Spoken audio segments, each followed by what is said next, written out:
Welcome to Simple Tech Tips. Today we'll be learning how to save a Notepad TXT file as PDF file.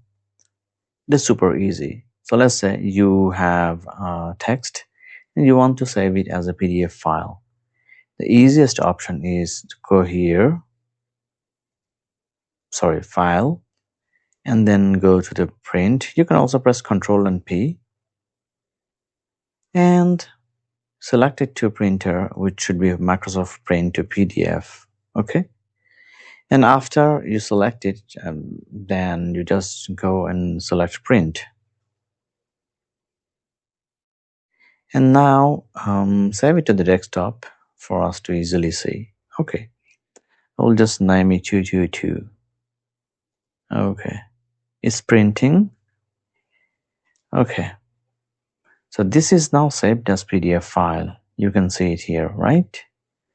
So this is how you turn a Notepad file to PDF file.